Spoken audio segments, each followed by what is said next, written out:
All right, we're looking at gold, the April contract with Andrew's Pitchfork. From this low, we have a connecting point here, and here it draws this pitchfork.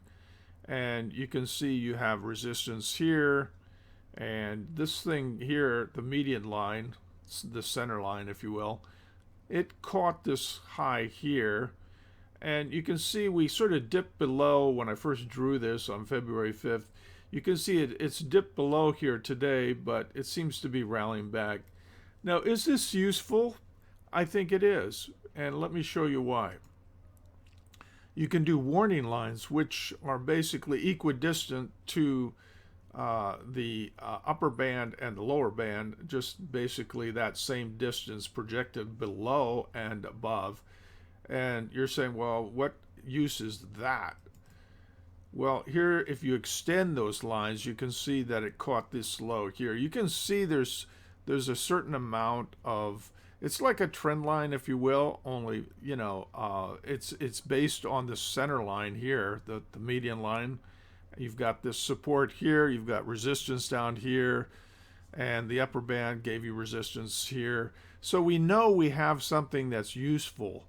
And going back to the first chart, we started with this, and then I would recommend that you extend using the warning lines, and then not only that, but to extend backwards those warning lines so that you can see if you're catching highs and lows. It's kind of useful, and the idea going forward is that this is likely to go up from here unless it closes below this, then maybe it goes down here. So it's very useful. I think it's something you should probably put in your toolbox if you're not already doing it. Andrew's Pitchfork is something you want to use on various markets, including gold. So gold, the April contract, we're bouncing back today. I'm hoping we close back above this line here. And I think this is just a head fake move down. But let's see what happens into the end of today.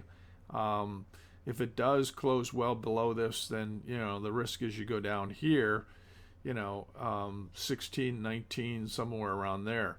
But hopefully it'll bounce back and you'll rally up here to 1995, or maybe all the way up here, 2180, something like that. So it's a very simple idea.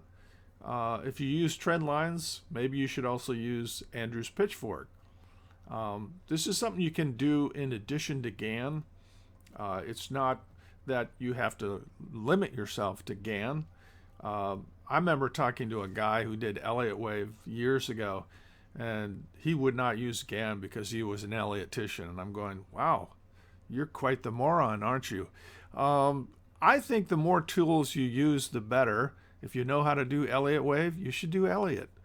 But don't limit yourself. Use Gann. Use Andrew's Pitchfork.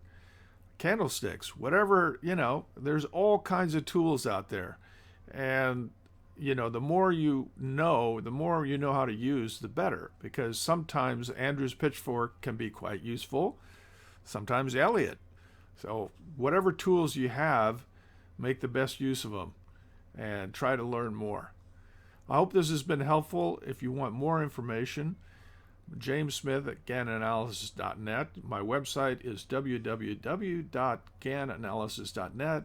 If you register, you get free reports, and we are offering a 3-month trial subscription for those people really interested. You get reports sent to you on Forex, bonds, stocks, commodities, even Bitcoin and Ether. You get a whole lot of value for your money. But today I just wanted to show you a little bit about Andrew's Pitchfork. I think it's pretty cool.